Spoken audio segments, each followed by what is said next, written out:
Hey there, hope fueled, hope filled, hopeful friends. Welcome to a daily dose of hope. I am Nancy Sheed. I'm stepping in as a guest host today, and I'm thrilled to be here. First of all, a big shout out to Phyllis for creating this incredible space. Because as we know, hope isn't just something we wish for. She's done a great example of showing how we cultivate, we act upon, and when we choose hope.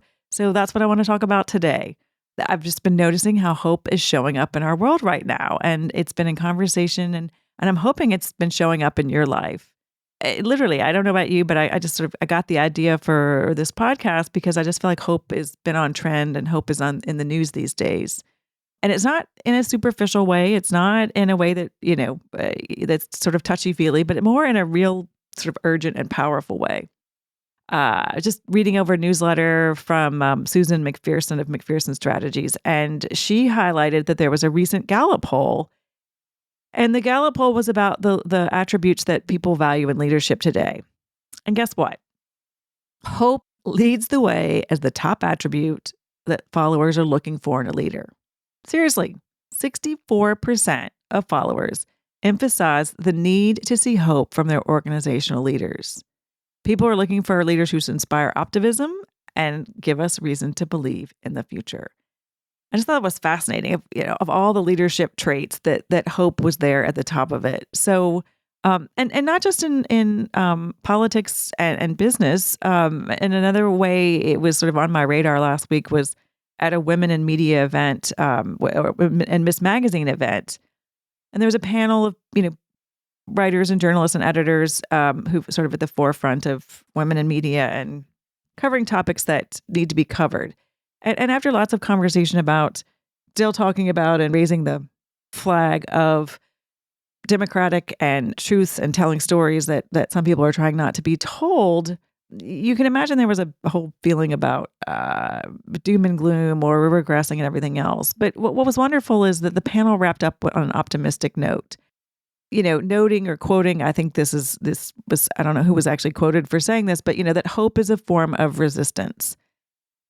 And again, I think that reinforced the idea that hope is an action, right? Like hope is a way to push back against the cynicism, against the despair. That's what really came out of that panel, and against the systems that just sort of seem very immovable.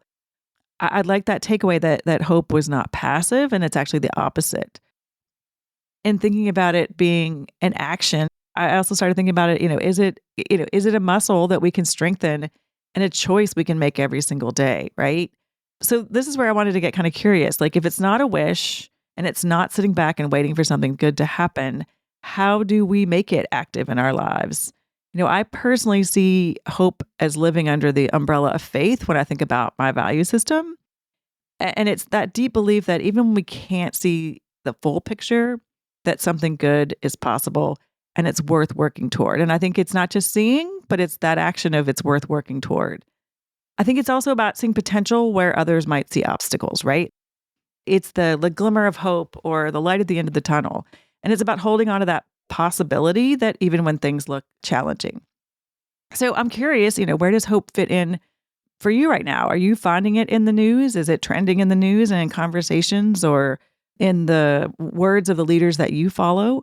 Or are you somebody who's not necessarily looking for it? You're the person that's bringing it into, your circles and conversations. Maybe, it's as simple as being the person who reminds others that good things are still happening or thinking about the positive potential. And maybe it's hopefully a way of the choice to stay engaged, right? Like believing in something bigger and starting something new or taking small steps of action, just like launching this podcast, right? Yay, go Phyllis.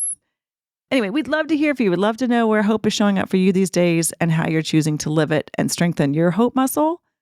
Thanks for just letting me kind of share where hope is showing up for me and think about more about how to make it an action and less of a passive choice in my days. So keep choosing hope, keep taking action, and we'll catch you next time.